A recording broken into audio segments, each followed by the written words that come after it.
Hello again.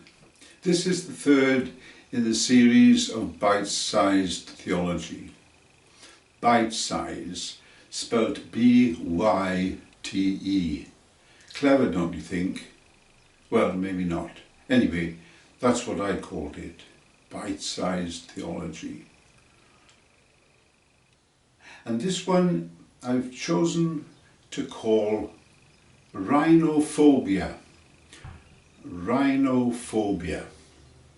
Now, the word rhino comes from the Greek, as you know, which means money, and rhinophobia is therefore the fear of money, which seems rather an odd thing. But what it really means is fear of cash.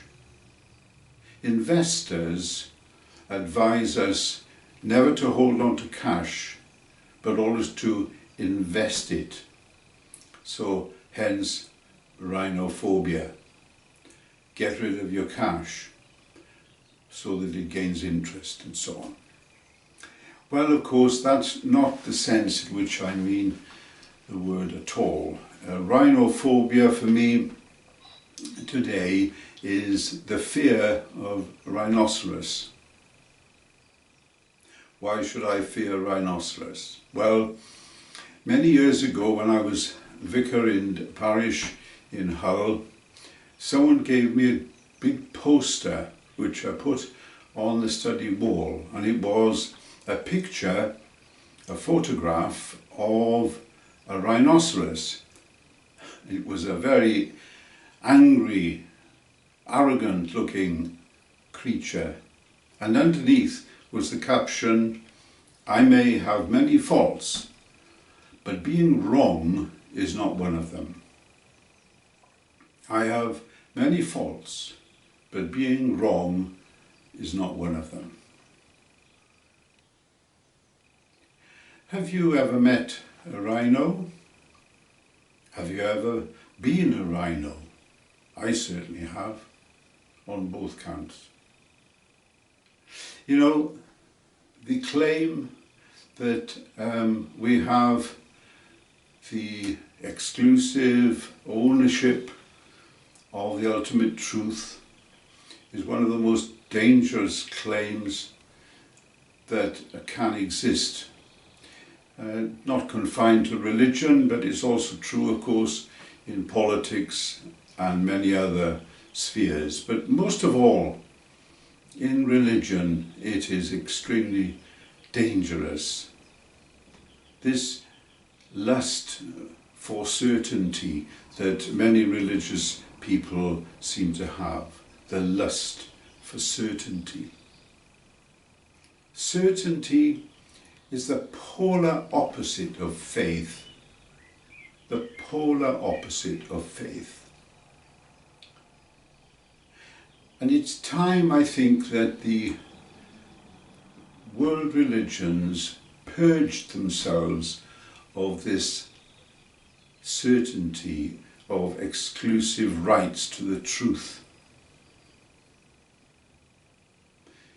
Islam, Judaism, Christianity, all exhibit this from time to time and from place to place. And of course, it gives rise to the most heinous crimes. It persuades people to pilot airliners into twin towers in the confident hope that they will thereby achieve paradise. It is the conviction that Hitler had that the Jews needed to be exterminated because he was right and they were wrong.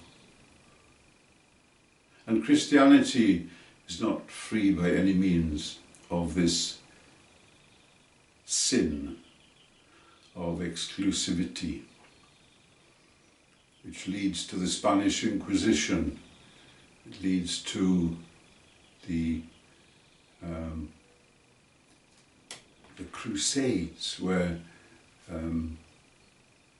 many thousands of people were slaughtered in the name of Christ. Ethnic cleansing, I could go on. It's clear, isn't it, that this is a sort of religious disease. And I hope that in this time of world awareness, we are aware of our global characteristics, the basic characteristics of human beings, that we must love one another, we must care for each other, and respect one another in spite of differences of race or creed. So I would make a plea, especially at this time, for the search, not for possession of ultimate truth, but the search for true humanity. Jesus summed it up in one sentence, really, a quotation from the Jewish scriptures: love God and love your neighbour as yourself. This, he said, is the bottom line. Keep well and keep safe. God bless.